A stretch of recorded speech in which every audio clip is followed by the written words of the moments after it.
It's not a tragedy. Nobody dies at the fade-out. The world keeps on spinning. But man, that is a sad ending.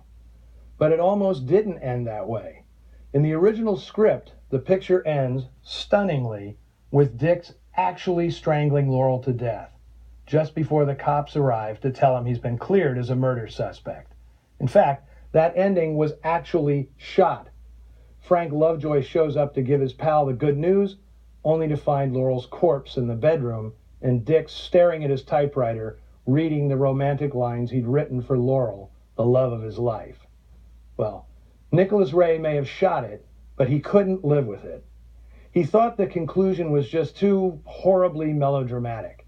He wanted something more true to life, something to which normal people watching the movie could relate.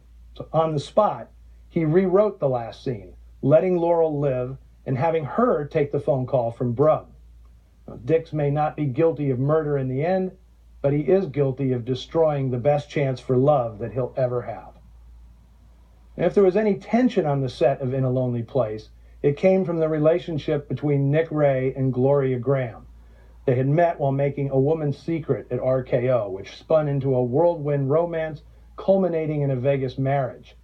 The relationship was volatile, to say the least, but despite their battles, Ray knew his wife was perfect for the role of Laurel Gray, and he insisted on her being cast. Columbia Pictures, however, demanded she sign a contract with a good behavior clause, guaranteeing she wouldn't cause a ruckus on the set. So as a backup, the studio put Audrey Totter on retainer just in case things blew up between Nick and Gloria and the part of Laurel needed to be recast.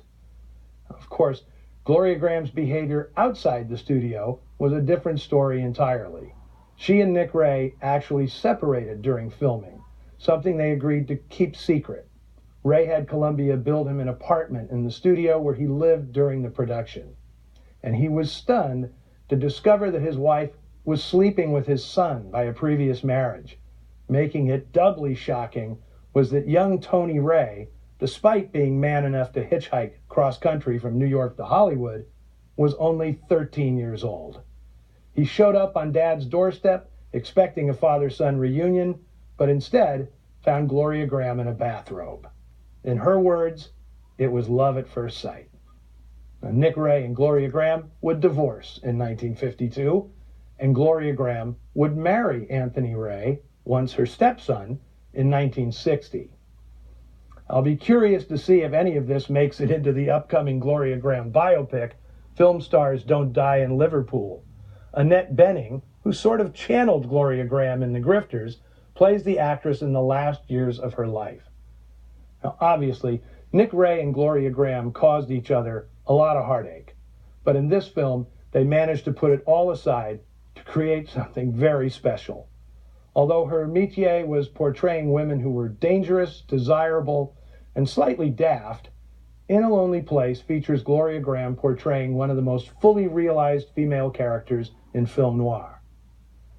Now, I can't say that next week's offering is one of my all-time favorites, but I can say that it was written by the man I consider one of the greatest Americans of the 20th century, Samuel Fuller.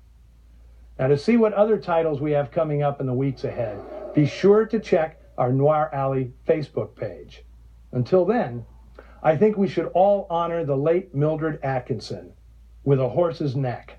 Now, I've got one waiting, and I will see you next week.